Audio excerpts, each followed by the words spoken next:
सभी श्रोताओं का विज्ञान की दुनिया में हार्दिक स्वागत, अभिनंदन।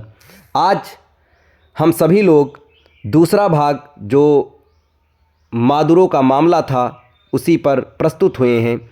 वेनेजुएला पर अमेरिका का कब्जा, ट्रंप की कार्यवाही और दुनिया की तीखी प्रतिक्रिया। आइए जानते हैं पूरा रहस्य। 3 जनवरी 2026 को अंतर्राष्ट्रीय राजनीति में एक ऐतिहासिक और विवादित मोड़ आया जब अमेरिका ने वेनेजुएला पर सैन्य आक्रमण किया और वहां के राष्ट्रपति निकोलस मादुरो को गिरफ्तार करके अमेरिका ले जाया गया। अमेरिकी राष्ट्रपति डोनाल्ड ट्रंप ने कहा कि अमेरिका फिलहाल वेनेजुएला को सुरक्षित और न्यायसंगत संक्रमण तक ही खुद चलाएगा। एक बयान जिसने दुनिया भर में भयंकर प्रतिक्रियाएं और चिंता उत्पन्न कर दी है। दुनिया ने कैसे देखा ये कदम? संयुक्त राष्ट्र का बड़ा रुख। संयुक्त राष्ट्र के महासचिव और सुरक्षा परिषद ने इस कार्रवाई को अंतर्राष्ट्रीय कानून और संप्रभुता के खिलाफ एक खतरनाक मिसाल बताया है। यूएन ने आपात बैठक बुलाकर कहा कि किसी देश में बिना अंतर्राष्ट्रीय सहमति सैन्य हस्तक्षेप करना वैश्विक सुरक्षा के लिए गंभीर खतरा है। रूस और चीन का विरोध। रूस और चीन जैसे परंपरागत समर्थक देशों ने अमेरिका की कार्यवाही की कड़ी निंदा की है। उन्होंने इसे संप्रभुता का उल्लंघन और हतोत्साहित आक्रमण कहा है, साथ ही वैश्विक शांति के लिए खतरनाक संकेत माना है। लैटिन अमेरिका में गहन रोष। क्यूबा और अन्य लैटिन अमेरिका देश इसे सरकारी आतंकवाद और अमेरिकी दखलंदाजी कहते हुए अमेरिका की कार्यवाही का पुरजोर विरोध कर रहे हैं। इनमें से कई ने कहा कि ये इतिहास में अमेरिकी हस्तक्षेप की पुरानी परंपरा की अगली कड़ी है। यूरोपीय प्रतिक्रिया में सतर्क संतुलन। ब्रिटेन जैसे देशों ने स्पष्ट किया कि वे अमेरिका के ऑपरेशन में शामिल नहीं थे, लेकिन अंतर्राष्ट्रीय कानून का सम्मान जरूरी है और वह स्थिति की समीक्षा करेंगे। कुछ यूरोपीय नेताओं ने संप्रभुता और स्थिरता बनाए रखने की आवश्यकता पर जोर दिया। अमेरिका के भीतर प्रतिक्रिया। विभाजित राजनीति। अमेरिका में ट्रंप के इस कदम को लेकर भारी विभाजन दिखाई दे रहा है। रिपब्लिकन नेताओं ने इस ऑपरेशन को नार्को आतंकवाद और ड्रग तस्करी के खिलाफ साहसिक कार्यवाही बताया है। वहीं डेमोक्रेटिक नेताओं ने इसे अनधिकृत और खतरनाक कहा है, जिसमें कांग्रेस की मंजूरी नहीं थी और ये अंतर्राष्ट्रीय मानदंडों के खिलाफ है। इस विवाद ने ये स्पष्ट कर दिया कि अमेरिका के भीतर भी विदेश नीति को लेकर एक बड़ी बहस चल रही है।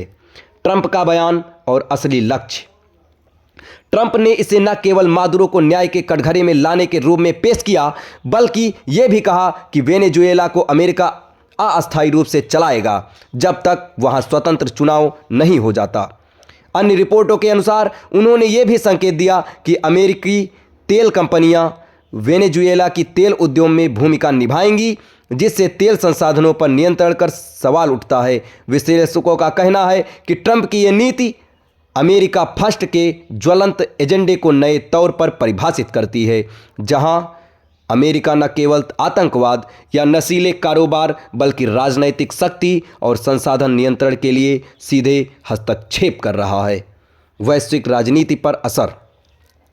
ये कदम एक बड़े भू राजनीतिक तनाव को जन्म दे रहा है। अंतर्राष्ट्रीय कानून और यूएन चार्टर की धज्जियां उड़ने का आरोप लग रहा है। वैश्विक शक्ति संघर्ष खासकर अमेरिका बनाम रूस चीन और तीव्र हुआ है। लैटिन अमेरिकी क्षेत्र में शांति और स्थिरता पर गंभीर सवाल खड़े हुए हैं। तेल और प्राकृतिक संसाधनों पर नियंत्रण का मुद्दा वैश्विक बाजार को प्रभावित कर सकता है। क्या यह एक नया वैश्विक प्रेसिडेंट बन सकता है? कई विशेषज्ञों का मानना है कि अगर किसी बड़े राष्ट्र को बिना संयुक्त राष्ट्र की मंजूरी के सीधे मिलिट्री रूप से निहत्था करके लिया गया और उसके प्रशासन को नियंत्रित करने की कोशिश की गई, तो वह अंतर्राष्ट्रीय राजनीति में एक खतरनाक मिसाल बन सकता है। इससे छोटे देशों की संप्रभुता और सैन्य सत्ता के दुरुपयोग का भयभीत संकेत जाता है। इन सब का निष्कर्ष ये निकलता है कि वेनेजुएला पर अमेरिकी कब्जे की कार्यवाही सिर्फ एक सैन्य ऑपरेशन नहीं है, ये वैश्विक राजनीतिक, आर्थिक और वैचारिक लड़ाई का प्रतीक बनता जा रहा है। ट्रंप के बयान और अमेरिकी की शैली ने यह दिखा दिया कि अंतर्राष्ट्रीय स्तर पर शक्ति गतिशील कैसे बदल रही है और ये बदलाव क्या वैश्विक नियमों और अन्याय के साथ मेल खाता है, ये अभी विवादित है। एक देश के भीतर राजनीतिक विभाजन के साथ दुनिया भर के देशों की प्रतिक्रिया ने स्पष्ट कर दिया, ये सिर्फ वेनेजुएला का मुद्दा नहीं रहा, बल्कि ये दुनिया भर के संप्रभुता, शक्ति संतुलन और भविष्य के अंतर्राष्ट्रीय मानदंडों का बड़ा सवाल बन गया है।